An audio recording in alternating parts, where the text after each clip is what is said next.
It's time now for the award-winning #1 local talk show in Northeast Pennsylvania, The Sam Lesante Show. Now here's your host, Sam Lesante. Well, thanks for joining us, my friends. I got a great show for you today. This is absolutely going to be a fabulous show. We have an author here who wrote this book, From Mistakes to Miracles. I love the title. A Jewish birth mother's story of redemption, hope, and healing. All I could say is this. I read the book. It's fascinating. You can't put the book down. This should be made into a movie, and you'll understand why after we talk to the author who's here. We've been trying to get together for the last 6-7 months. Lori Prashker-Thomas. Lori, thanks for coming on the show. Thank you for having me. I really appreciate that. We were able to finally get our schedules together. Absolutely. You're busy. I'm trying, all I could say is this book is fabulous. Thank you. Okay, it really is fabulous. As I'm reading the book, you can relate to many things in your life, okay? So without me ruining the story here, let's talk about, how this book began.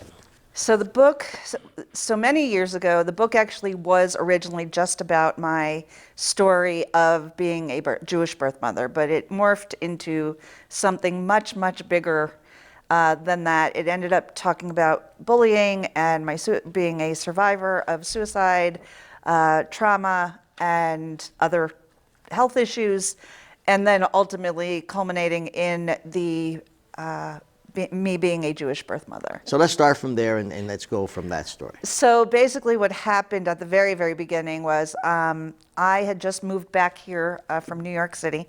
I was with my then boyfriend for about 4 years, and we broke up, and I moved home back to northeastern Pennsylvania, and I started to party and wasn't making the best decisions in life, as we all do when we are drinking or whatever we're doing. All right. And so I found myself in that I was pregnant. I was in denial for quite a few months. I said, it can't be me, can't be. Ended up, I finally had to come to terms with the fact that I was pregnant, and I had to make some very tough decisions. When you were going through that, because you bring some interesting points, but I want to go back to when you were in high school or in grade school, okay? Because we start developing the character from that point, okay? So in grade school, you were really bullied. Okay, I was. mean, and so here's one of your friends who is something about you're lying about your surgery. You had a surgery, okay? One of my many classmates said to me, I wish you had died in that surgery. Yeah. You are nothing anyway, and no one would care whether you lived or die. Yeah. You are nothing. You're a nobody. And how old were you then? I was 7th grade, so... So you could imagine, yeah. You can imagine that point in time. So did that put you in some kind of frame and being, you didn't want to go to school? Oh, absolutely. Yeah. Absolutely. That was actually my first suicide attempt. Was in 7th grade, just after that. And yeah, definitely I didn't like school. I didn't like going. I didn't have anybody. I had nobody on my side. The teachers were certainly not on my side. The principal, nobody. Why is that, Lori? I don't know. Well, I was considered different. I was a theater kid. I was a dancer. I mean, theater was it. And I guess being a theater kid, and I was very different than the other kids. But it still didn't make it didn't make it right by any stretch. And it wasn't only in school. It continued on through going to summer camp and things like that. I was with the same core group of people literally for 8 years. So in the many shows I've had, I think that could have done a lot of psychological harm. Yes. It definitely does not put you in a good state of mind.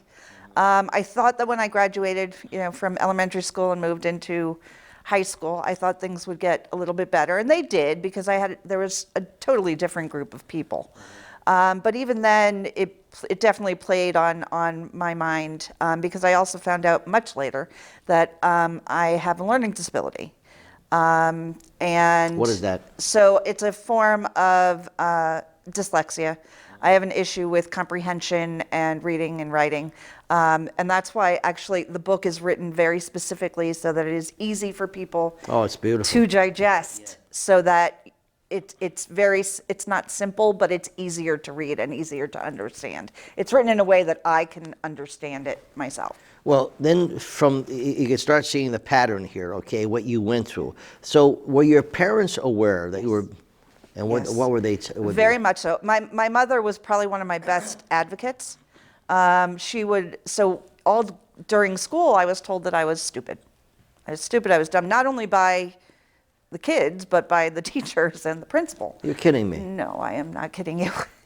I wish I was kidding you. But my mother would go in and said, my daughter is not stupid by any stretch of the imagination. We didn't know at the time what I had because it wasn't a thing. Yeah. You know, it was, I don't want to say it's new, but it was newer, I guess, at the time, at least in this area. Yeah. And my mom was one of my biggest advocates. My dad was more behind the scenes, more trying to help me get through my homework and, you know, all of those things. But my mom would go into the school and she would, you know, talk to the principal and she would talk to the teachers. But it was like talking to a brick wall, honestly. What did your father do? So my father owned Jamie Incorporated, and when they first moved to Pennsylvania, my grandfather was one of the owners of Muskin Pools. Okay. So that's how they ended up coming from Brooklyn to NEPA. You went to high school, okay, and you still, I mean, it wasn't as bad, but it was still bad, okay. So when you graduated, what happened? So when I graduated, literally the week after I moved to New York City to go to school, I have my degree in fashion design. Loved it, was very happy in New York City. And things got better for me. Definitely things got better. I was completely out of this area. I was in a place where I felt more accepted because as a theater kid or as, you met friends there. Oh yeah, as an artist in general, I was much more accepted. Mm-hmm. And that's where you met your, you met your boyfriend there? Yes.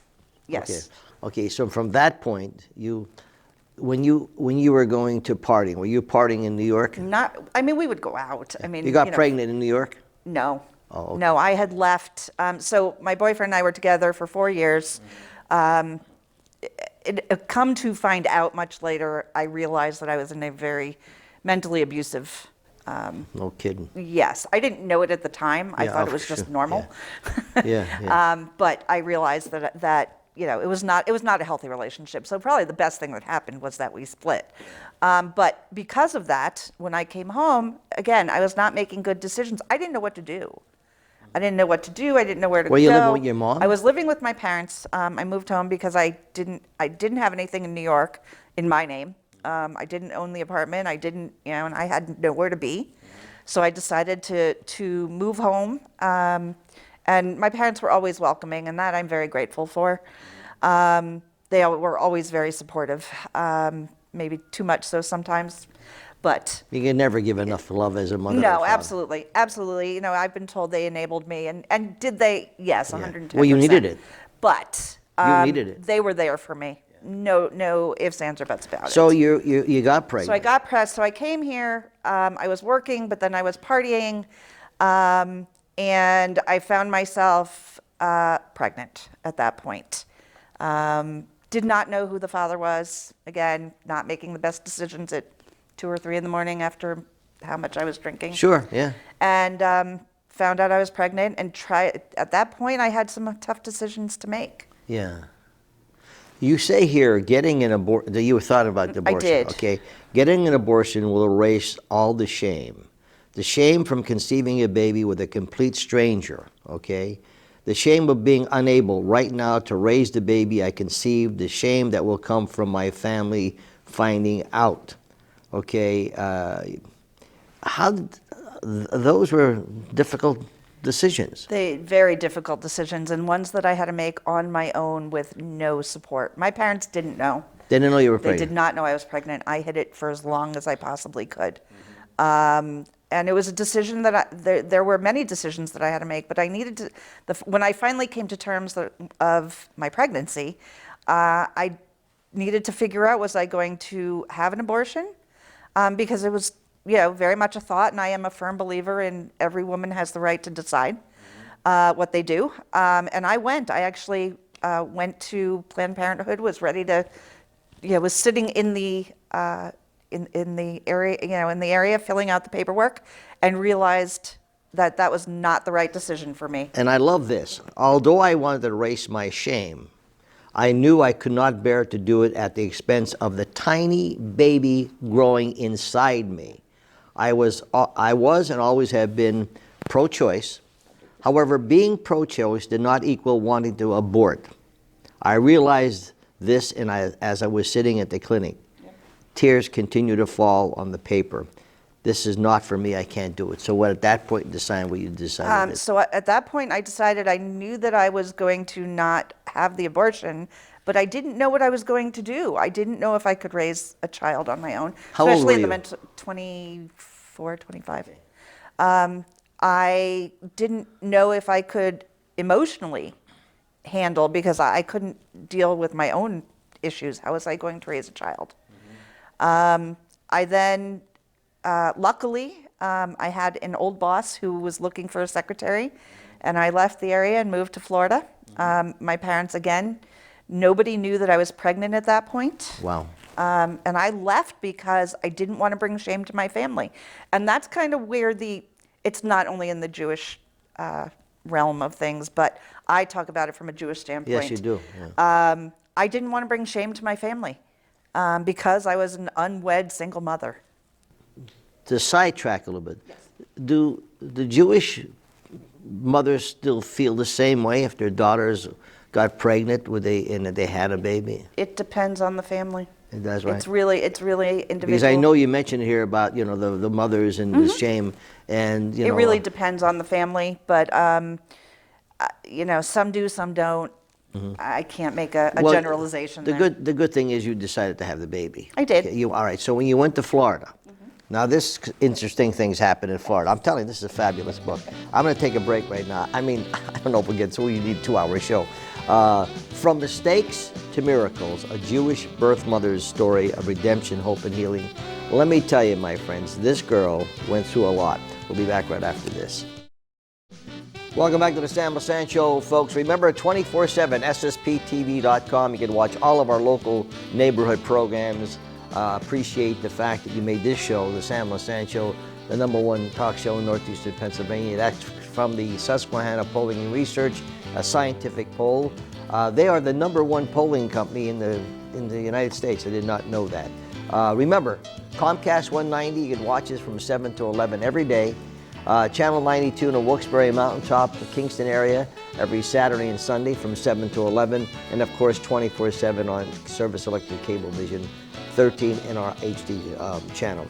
The book that I read, and the author who is here today, From Mistakes to Miracles, a Jewish birth mother's story of redemption, hope, and healing.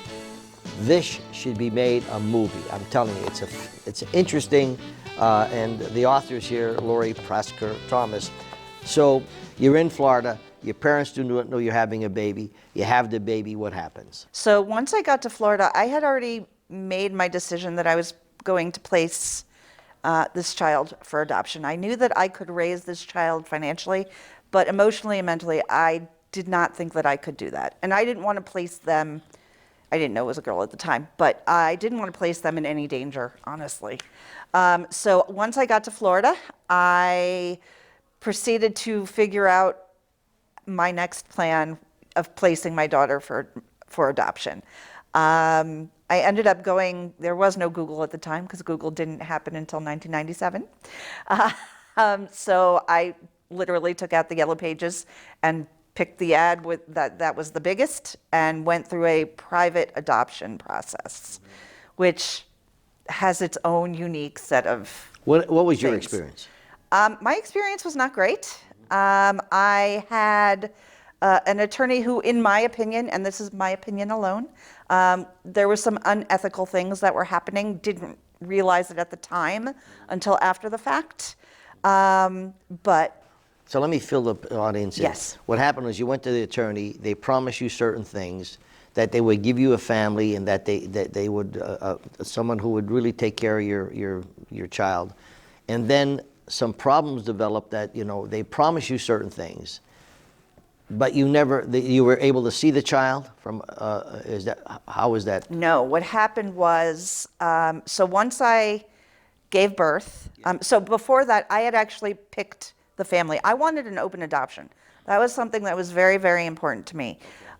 Come to find out years later, A, Florida was not an open adoption state, which I was never told. B, the attorney told the adoptive family that I didn't want to have anything to do with them after the first 3 months. Okay. The adoptive family was told that I didn't want anything to do with them once I placed her. Which was not true. None of that was true. So I didn't know that until many, many years later. Could not figure out what was going on. Yeah. Didn't know why. Found out many years later when my daughter reached out to me, but we'll get there. So okay, let's start getting to there. Okay, you went through that. Tell us the story then when you were there and how you went to adoption, etc. So there was one night where I was having, come to find out, it was a panic attack. Didn't know it at the time. I called the attorney's office, or actually I paged the adoptive mother stating, hey, I'm having a hard time here. You had said to contact you. I did. Things happened there that were not in my favor. I called the attorney. The attorney then said, and told the attorney that I was not placing my child with this family. All of a sudden, everything came to a halt. The attorney's paralegal came to my house and said, come on, you're staying with me for the weekend. All of this. They just kept you busy so that you didn't have time to think. Not a great way, but it did its purpose. So I proceeded to go along with this family, gave birth. 3 days after giving birth, I had to relinquish. I had to sign my relinquishment papers, which at 3 days after you've given birth is not ideal for anybody to be making legal decisions for themselves at that point. I also did not, and I don't remember having anybody on my side. I didn't have an attorney. I believe I was supposed to have an attorney, but I never had an attorney. So I just signed the paperwork and called it a day. Then what happened? I went into a downward spiral. I not only had the issues that I had before, but that I then had to deal with postpartum, and I had to deal with just the mental instability. I had no help. No help was given to me. There were no resources for me. At least that's what I was told. Your parents still didn't know? They still did not know. No. So fast track me. So many, many years later, I moved back I had gotten married. I had When another you say child. many years? Probably 6 or 7 years, Okay, 8 so years. and still at that time, Yeah. they didn't know you had I assumed that they had not known that I had placed a child for adoption. Come to find out, they did know. Oh. I'm not really sure how they found out, but somehow I guess I had left some paperwork or something, all right. and they had found it. And that was the one thing my mother, before she passed away, said that she never forgave me for I gave away her grandchild. Yeah. And I understand that now. Luckily, But you had the baby. I did. Luckily, at that point, my father, who also has since passed, but he got to meet my oldest. So, Terrific. yeah, He got to meet He got to meet them, have a relationship with them, which was really nice. So to see. where did the abuse come in here? So my ex-husband was extremely abusive, physically and emotionally. And I literally picked up my second child and we left under the cover of darkness. This is in Florida. Yes. You needed that like a hole in the head. Exactly. I mean, I agree. But I, again, wasn't making good decisions. Yeah. I admit that. And when you came back, okay, then what happened with your parents? So I came back. I moved in with my parents, again with my daughter, who I raised. And I mean, things weren't great, but things were okay. I had stability at least for everybody. Got a job. She was in daycare, things like that. But I was not going out. Like I would go to work, drop my daughter off, go to work, pick up my daughter, and go home. That was it. I mean, so at that point in time, okay, My friends, we're just giving you little tidbits of what has happened because everything she's talking about is explained in full detail, all right? And that's the interesting point where when you think, I read this and I kept shaking my head, oh my God, this poor girl, you know. But I have to applaud you, Lori, for the stamina you had and you know, the fact that you know, your faith, okay, and you really went through hell. Yeah. Okay. Yep. My friends, the book is called, we're going to come back, From Mistakes to Miracles, a Jewish birth mother story of redemption, hope, and healing. She wanted to abort a child. She decided not to, and now she has a lovely girl. And you keep in touch every day, right? I do. We text every morning. That's terrific. We'll be back right after this. Thanks for staying with us, folks. I'm Sam Lesante. You're watching The Sam Lesante Show, folks. I'm interviewing an author who wrote From Mistakes to Miracles. I love the title. That's a Jewish birth mother story about redemption, hope, and healing. And the author is Lori Prashker-Thomas. And your story, you know, how you got pregnant, what happened, your parents didn't know. What do you want people to get from their book, the story that you tell here? So there's a couple things. One, I tell it from a Jewish standpoint because my story is one that's never told or very rarely told. So I think that's one of the things. The other thing is that I came out of this whole thing between the bullying and being pregnant and not making great decisions and just all of the mental abuse that I handled. I've come out the other side in a very positive direction. I have an amazing family. I have an amazing husband. I have, you know, many positives, many more positives than negatives. And you can also understand, and you can try to help yourself and change your mindset. And you know, you are alone a lot. I mean, and so to have that stamina, okay. And I like the ending here where it says, well, I'm not ruining the story, believe me, by no means, but be who you are. You will never be alone. You can find support. You can find someone who is accepting of you who you are. You can learn to be accepting of people around you. Now here's interesting. If your family can't be supportive, then your family is not family. Family doesn't have to be blood. Family can be anyone you choose for it to be. It does get better. And she says, trust me, she learns. And I really tell you, Lori, you know, I've done over 6,000 shows. This should be a movie. I applaud you for what you went through because I could only imagine not to have the support. If you could, when you were getting bullied in school, to have the support, and sometimes being alone, it's no wonder why you try to kill yourself. Yeah. Being alone and not knowing what to do, you have to dig into yourself to try to figure out how to make it better, or hope that you make it better. Yeah, we left 99% out of what this book is all about. It should be a movie. It's a fabulous book. It's a great lesson to everybody, all nationalities, religions, etc. And here she is. She decided to have, and you're very happy, 2 children, right? Yes. Are you a grandmother yet? I am. I'm a bubby. Are you? Oh, good. I am a bubby, yes. Good for you. And how's your friend Barbara Sugarman? She is great. Barbara's great. Yeah. Send her my best. I most certainly will. She comes from a great family. She really does. Well, I could tell you is get the book. It's called From Mistakes to Miracles, a Jewish birth mother's story of redemption, hope, and healing.